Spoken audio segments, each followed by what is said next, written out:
Ini ndiri musikana ane makore 22. Ndakakura ndichigara nevabereki vangu nevanin'ina vangu. Upenyu hwainge hwakaoma. Amai vangu ndivo vaiita zvekutengesa madomasi kuti tiende kuchikoro. Ndakazokwanisa kupedza O-level nemari yemadomasi. Dzimwe dzenguva ndini ndaienda kumapurazi kunotengesa kana amai vasinganzwe mushe. Ndaigona kuenda kuchikoro ka2 pawiki nenhau yekuti ndinenge ndichibatsira mama. Baba vangu mari yese yavanenge vabata vaitenga doro nefodya. Taigara mu1 room. My father was so abusive. Vaikurova chero usina zvawaita. Pamwe taitorara panze topinda mumba kwaedza. Asi ndakangoshingirira. Form 4 ndakabuda ne7 subjects. Ndobva ndashaya mari yekuenda mberi. Plus my siblings vaida kuenda kuchikoro sezvo amai vaive vakurwara. Ndakashanda as a maid. Basa rairwadza iroro. Ndaimuka kuma3 am ndarara kuma11 am. Ndoswera zuva rese ndakamira. Makumbo aisvika pakuzvimba zvese nekuneta. Basa raindiwandira. Ndakazotsvagirwa rimwe nefriend yangu uko kwandakazoendeswa kuna vamwe madzibaba nevarungu ivavo.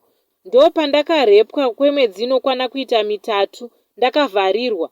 Vabereki hapana wandaimbotaura naye. Ndainge ndava nenguva ndisina kutaura navo, so ndakaitwa yese Namadzibaba Venguwo Tsvuku. So ndakazotiza ndobva ndatanga kushanda pamwe pamba. So kusvika ndazowana mari yekuti ndibude muguta randaive nekuti ndainge ndakavimbiswa kuurayiwa namadzibaba ava.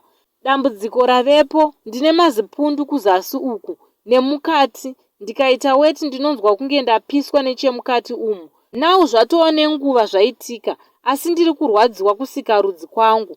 Vakomana ndaedza kudanana navo asi ndinongorwadziswa. Ndane 2 years ndiri maid. Ndaneta, hapana chandinoita chine musoro. Ndikatenga foni ndinozongoona yafa. Chese chandaita muupenyu zvinonzi madzibaba ava vakandikesa. Ndaneta, muviri wakurwadza. Mapills ndanzwa nekupiwa. HIV ndakanzi ndizodzoka iri pawindow period.